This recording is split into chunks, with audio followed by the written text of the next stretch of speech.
Oke, bismillahirrahmanirrahim. Assalamualaikum warahmatullahi wabarakatuh. Teman-teman semuanya, saya saat ini sedang di atas mobil.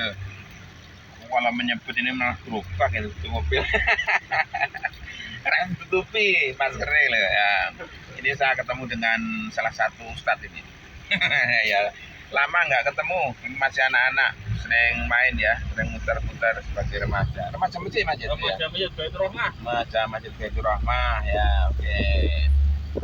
Nah, sambil di perjalanan ini saya akan berbincang-bincang dengan seseorang di mana saya sendiri sudah lama nggak ketemu, walaupun janin ya masih di kota Solo, tapi lama nggak ketemu. Dan kemarin dipertemukan lagi ketika jemput anak ya Mas ya? Ya. Ketika jemput anak saya di SD di Pajang. Saya rumahnya di sebelah, tapi di anak SD-nya di SD Pajang. Nah, saudara saat itu bertemu dan kita dipertemukan lagi. Nah, ini kita akan ingin tahu ini ya ceritanya ini perjalanan hidup beliau ya. Semoga bisa diambil manfaatnya. Perkenalan dulu. Jadi langsung masker Mas. Dirahasiakan. Biar misterius. Sambil jalan kita memang di Mojosong ini jalan semakin padat ya, sampai di mana Unisi itu jalan merayap gitu, apalagi pada jam-jam sibuk seperti ini sore jam 5 nih ya Mas ya? Jam 5 ya Mas? Jam setengah 5. Setengah 5 ya, jadi sekitar jam itu adalah jam sibuk, jadi ya oke lah, kita harus jalan merayap dan setiap sudut pertemuan jalan itu pasti ketemu dengan motor-motor yang berpulang dari mereka bekerja dari tempat bekerja, dan mereka mulai pulang ke rumah. Jadi setiap jalan itu tiba-tiba maju dulu lah, ada motor lewat, mobil lewat gitu. Oke, assalamualaikum Dad. Waalaikumsalam. Nah, kita sudah lama nggak bertemu tadi. Nah, saya ketemu di sekolah. Nah, perkenalkan Dad, namanya Dad. Karena nyopir. Depan jenenge siapa tau panjenengan ya? Iqbal. Ya Iqbal tau Depan. Iqbal. Kurang gagasan ya. Ya, ini namanya Ustadz Iqbal, dan alhamdulillah Ustadz Iqbal ini sudah tahu nama saya ketika tahu saya di tempatnya beliau ketika syuting ya saja. Iya, syuting. Iya. Dengan saat saya syuting sana sudah kerja di sana ya? Sudah. Sudah ya. Jadi di sana udah berapa lama nih? Kok sesuai banget ya? Dari pondok berdiri. Oh ya. Ya.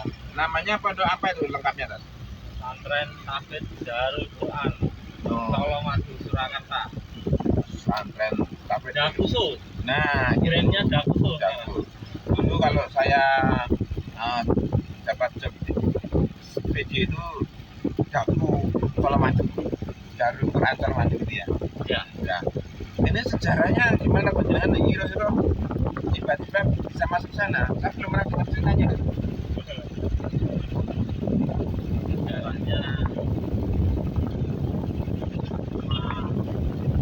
habis menikah terus ditawari ke pondok. Lah kok ketemu orang pondok?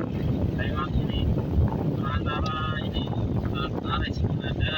Oh, iya. Lah kok bisa ketemu Asma Andar? Ya di pondok ya lah. Kan anu di sana, apa santri di sana? Dulu pernah di Dewan Jawa. Oh gitu. Oh gitu ya. Jadi asalnya di Dewa Dawa dulu, terus kenal itu, baru masuk ke Darul Quran itu ya. Ya. Ya sambil inilah keramaian di sini. Palang Joglo. Palang Joglo, oh, mati macet ya sudah. Setiap hari itu nggak ada macet itu, nggak saat macetnya. Nah gitu. Nah ini berarti ada dua tema yang menjadi menarik nih ya. Antaranya yang pertama adalah Darul Quran, kemudian Dewan Dakwah. Jadi ke Dewan Dakwah dulu ya. Dewan Dakwah itu nanti kok kita bisa masuk di Dewan Dakwah itu gimana Mas? Wah, lupa Mas. anu sekali nggih. Kali. Sesuai banget. Nah, kebetulan ini anak kita termasuk rumpunnya Dewan Dakwah nggih. Ya, Quranic School. Quranic School Dewan Dakwah. Jadi ini satu rumpun dan beliaunya mempercayakan putranya juga ke sana nggih. Iya. Putra yang nomor berapa itu Mas? Nomor 1, 2, 3 di sana semua. Oh, 1, 2, 3 di sana semua. Ya, nah, alhamdulillah kalau satu ini ragil gitu ya, ragilnya yang ada di sana. Jadi anak yang nomor 4. Kalau anak yang pertama dulu mungkin sekolah itu belum ada mungkin ya. Karena sekarang sudah lulus mahasiswa. Anak yang pertama, anak yang kedua, ketiga, nah itu SD-nya SD Mugi. Jadi belum ada apa Quranic School belum ada. Jadi ceritanya seperti itu, masih berada di lokalan Mojokerto. Nah ini sudah terlepas dari kemacetan, ini bagi nusukan, jadi sudah agak longgar. Kita lanjutkan ya, walaupun juga sama nih tetap ramai juga.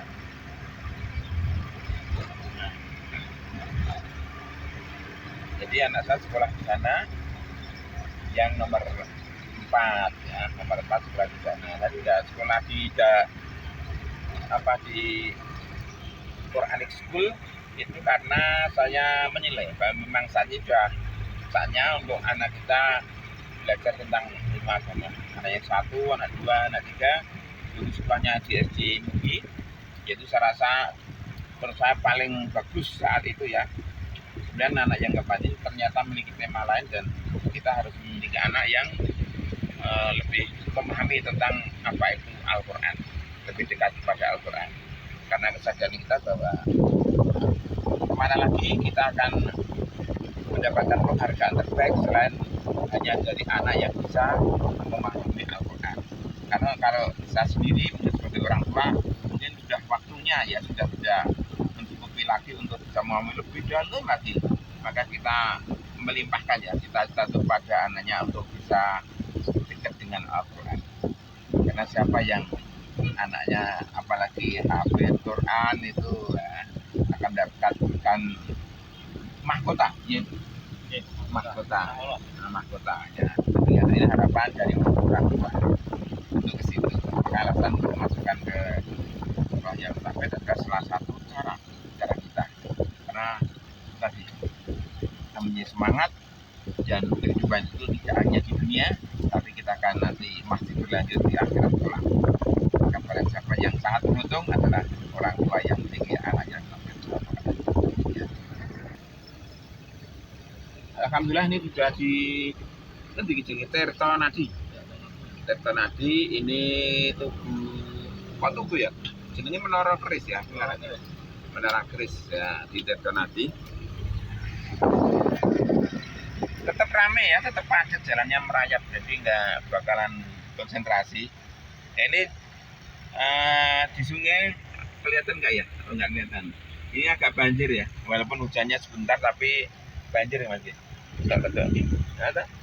Nah, airnya sangat besar, cukup besar. Ini sekilas Mas Pak Iqbal, Ustadz Iqbal ini untuk memperkenalkan ini apa namanya kegiatan yang ada di Darul Quran ini. Saya sudah lama nggak ngikuti ya, hanya dulu ketika syuting ya oke, mulai pembukaan ada santri, ada kegiatan-kegiatan, kemudian tempat-tempatnya masih baru ya. Untuk bangunan ada perubahan apa masih sama? Alhamdulillah ada perubahan. Ya. Dulu masih satu gedung Fatmah Mutadi. Ya. Sekarang ada gedung Gajah Komariah yang dipakai Pondok Putri beserta Masjid Jami Ahmad Maryam MGAM. Terus tambah satu gedung lagi, gedung Ismail yang dibuat wakaf dari beliaunya Hajah Ismail. Beliau ownernya Taman Sari, yang punya Taman Sari, rumah makan Taman Sari. Begitu. Sekarang alhamdulillah perkembangannya sudah pesat, santrinya mencapai 700-an dari SMP sampai SMA putra putri. Santrinya dari Solo sekitar plus dari luar Jawa, insya Allah sudah se Indonesia. Oke. Nah, demikian ya. Jadi santrinya ketika saya masuk itu santrinya masih sedikit, itu berapa hanya satu kelas mungkin baru ya Mas ya. Kelas 30. Bener, satu kelas 30. Dan saya juga pernah masuk ke masjid itu ya kalau nggak salah ya, masjid. Dan sekarang sudah berkembang banyak gedung ya. Tapi ada 3 atau 4 gedung ya, sudah baru ya.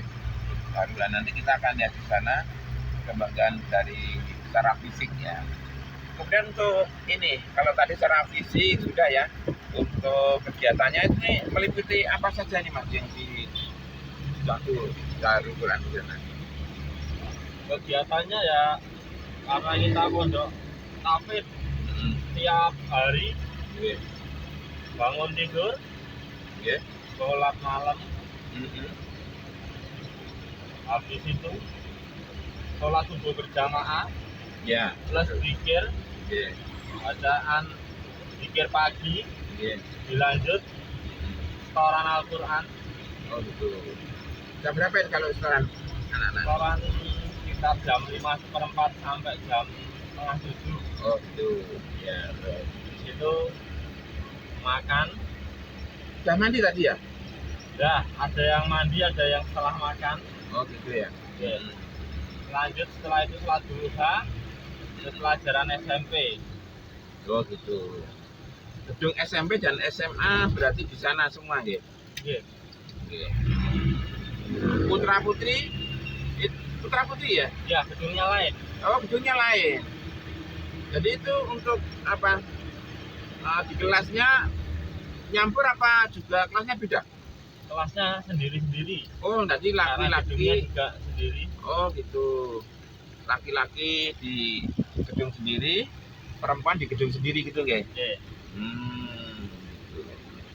Ini adalah kegiatan yang intern atau di dalam Kilas. apa nih? Dalam komplek ya. Ya. Kalau yang di luar ada kegiatan yang keluar gitu. Ini belum maksimal. Yang di luar Oh, iya. biasanya ini kan baru corona ya. Baru corona ya. Biasanya nanti panggilan hadroh atau ngaji di luar. Oh gitu. Kita ada hadrohnya juga. Oh ya. Kalau hadroh itu kegiatan modelnya gimana?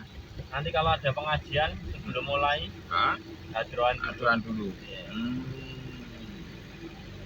Gitu. Kemudian peserta hadroh itu kalau sekolah biasa itu ekstrakurikuler ya. Ya, masuk ekstrakurikuler. Kalau di sana juga sama nggih? Ekstranya kan ada banyak, ada panan, Oh, hadroh, Hmm. public speaking, Wah. Nah ya, terus. pramuka, Hmm. pencak silat. Public speaking itu ngapain Mas? Public speaking ini apa belajar muhadharah, pidato. Oh, itu ya. Pidato termasuk public speaking ya. Terus, lah kalau yang multimedia tidak ada? Ekstrakurikuler multimedia. Belum masuk di pelajaran, ada pelajaran. Malah masuk ini. pelajaran ya. Komputer. Oke. Bikin film atau jurnalistik ada nggak? Belum ada nggak? Ya. Ya ternyata juga sekolah termasuk Dago itu sekolah pondok yang modern ya. Iya. Modern. Nah, saya rasa juga ini perlu ditambah untuk hari sekarang seperti multimedia itu sebaiknya ada ekstrakurikuler khusus atau jurnalis juga belum ya? Ada juga sebenarnya. Oh betul. Mas kilas saja. Jelas ya. Nah, sebenarnya menurut saya karena bidangnya adalah termasuk kita itu dakwah, maka wujud ataupun bentuk ini dakwah yang lain sebaiknya untuk pondok perlu dikembangkan. Ya sekarang kalau saya melihat itu dakwah ada yang melalui YouTube ya. Salah satunya adalah melalui YouTube. Jadi dalam YouTube sendiri itu ada banyak segmentasinya beda-beda gitu ya. Ada yang bikin konten untuk seperti wawancara, ada yang juga ada permainan, kemudian ada yang dokumentasi seperti saya, kemudian ada juga yang berdakwah seperti membuat kultum singkat, ada juga yang membuat TikTok ya. Nah, jadi ini segmen-segmen yang dari segi Islami ini sebenarnya juga diorbitkan melalui media seperti itu. Karena kenyataan di lapangan anak-anak ataupun siapa saja sekarang pegangnya HP. Jadi media berdakwahnya itu pantaslah untuk dikembangkan dalam media digital ya. Jadi tidak hanya secara tatap muka langsung. Mohon maaf ya, tadi saya memang manggilnya itu karena ketemunya ini dulu masih remaja, masih anak-anak. Jadi saya manggilnya terkadang Mas, terkadang Ustadz, terkadang Pak ya. Karena ini asli banyak teman-teman yang dulunya teman sendaguro, ternyata sekarang sudah jadi Ustadz, sehingga terkadang kita harus memanggil Ustadz ya. Jadi sebenarnya ya sebenarnya kurang nyaman ya. Sebenarnya ada jarak itulah. Nah, itu. Tapi ya tidak apa-apa, memang suatu bentuk yang harus kita lakukan ketika ada juga teman saya menjadi Pak Lurah. Nah, kalau nggak ada orang itu saya nggak pakai bahasa kromo ya, jangkar gitu kalau nggak ada orang itu. Tapi kalau tiba-tiba ada orang lain yang datang, ya tetap menjadi bahasa kromo atau menjadi bahasa yang lebih sopan karena menghargai beliau seorang lurah misalnya ya, seorang bayan ya tapi gosok ya, jadi berbahasa. Oke Pak Ustadz Iqbal, kalau di sana dengan ngurusi apa aja nih? Aku belum tahu nih. Saya ngurusi sarana prasarana. Oh gitu. Itu yang masuk sarana prasarana itu apa saja itu ya? Sarana prasarana Sapras itu berkaitan dengan ini kebutuhan pondok. Oh. Maintenance pondok. Itu ya. Kerusakan pondok. Oh jadi fisik Fisik. bangunan. Ya. Pajak. Oh pajak ya. Mobil, motor. Oh gitu ya. Transportasi, pengairan. Oh. Semuanya ya. Ya. Oh gitu ya Sarpas. Nah, termasuk itu pengadaan buku-buku macam-macam enggak ya? Ya itu dari ini kepala sekolah. Oh kepala sekolah. Jadi hanya fisik yang di luar ya. AC rusak gitu misalnya ya. Ambil tukang. Tukang. Oh gitu. Ya ya. Oke. Nah, termasuk kalau Ramadan atau Idul Kurban itu ya mobil ini termasuk ngangkut itu tadi ya. Ngangkutin kambing. Ngangkutin kambing. Walaupun sama yang mati. Jadi mulai dari ngambil kambing pakai mobil ini ya. Pakai mobil ini. Oh ya. Ambil kambing, mungkin menyembelih ya ngurusi perabotannya. Ya. Kemudian distribusi juga. Nah, sekarang untuk hubungannya ini pondok dengan dunia luar ini gimana? Jadi, seperti itu tadi ya. Tadi diceritakan bahwa dari kita ada yang mengadakan kegiatan kampus, pengajian itu gimana ceritanya itu Mas? Itu masuk kelas berapa atau bagaimana penjelasannya itu? Nah, nanti ini aja tanya Ustadznya aja karena saya tidak tinggal di dalam. Oh iya ya ini urusan yang waktu dekat ini nanti kita bikin kampung Ramadan Jakuso di sepanjang jalan depan gedung Ismail. Oh gitu. Insya Allah pengen kayak ini meniru Joko Karyan. Joko Karyan. Ya. Jadi kampung Ramadan Jakuso. KRD. Darul Quran Solo Raya. Jakuso. Nah, yang tadi KSD apa? Kampung Ramadan Jakuso. Oh. KRD. Singkat toh. Kampung Ramadan. Itu. Ya gitu. Ya, oke lah. Nah, semoga ini kegiatan yang diadakan oleh Jakuso lancar gitu ya. Untuk ide mengadakan itu gimana ceritanya kok tiba-tiba punya ide?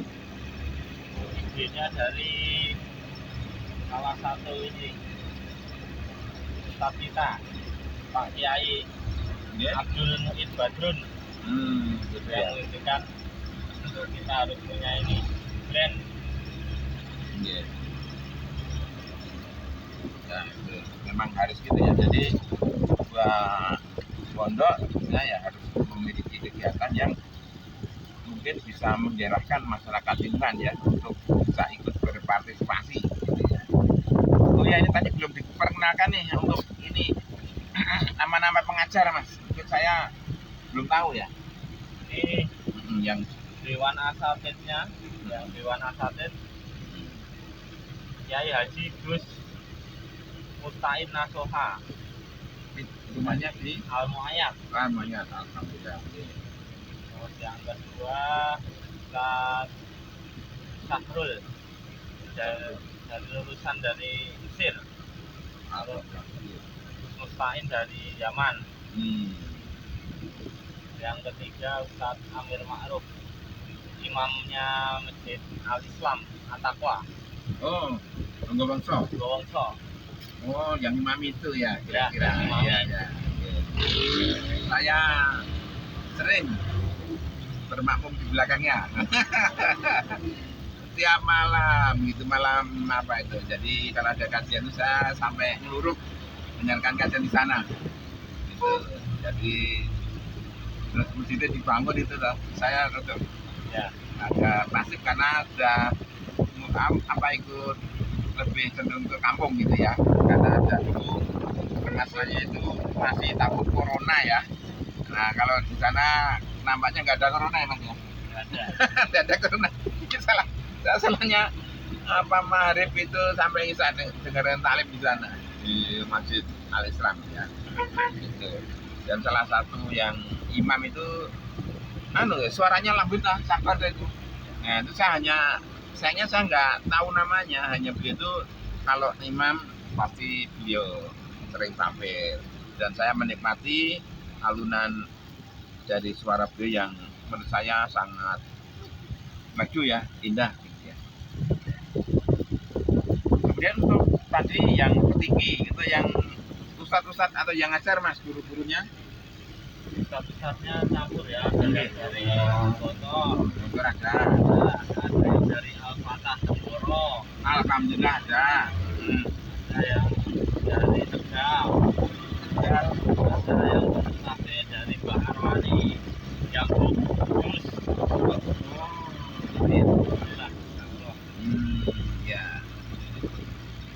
Ya yang belum tadi yang nomor 10 terakhir tadi itu saya belum pernah ngerti gitu ya. Tapi kalau yang semacam itu dan sebagainya itu saya punya gambaran ya.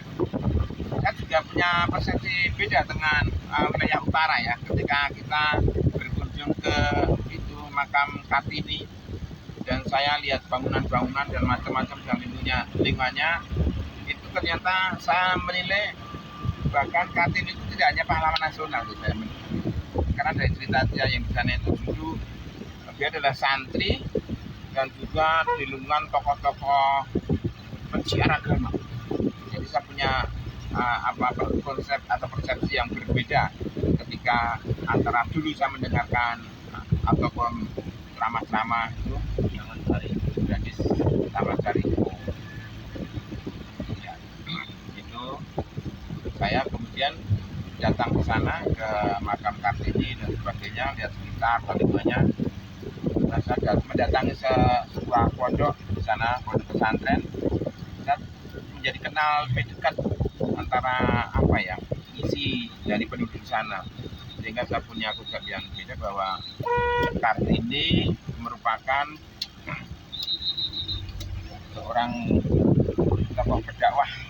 Hanya saja kita mendengarkan cerita itu dari bawahnya itu adalah dari persepsi kacamata nasional ya, bukan kacamata dakwah atau kacamata Islam.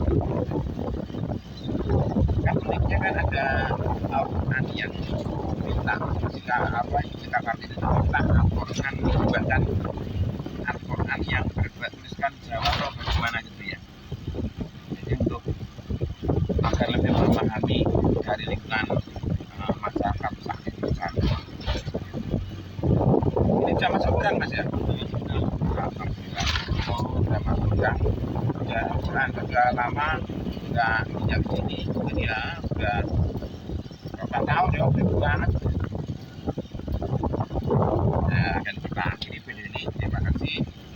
semoga perbincangan yang singkat ini bisa kita mengenal jalur Quran secara lebih dekat dan juga diambil manfaatnya untuk desa selanjutnya. Terima kasih. Assalamualaikum warahmatullahi wabarakatuh.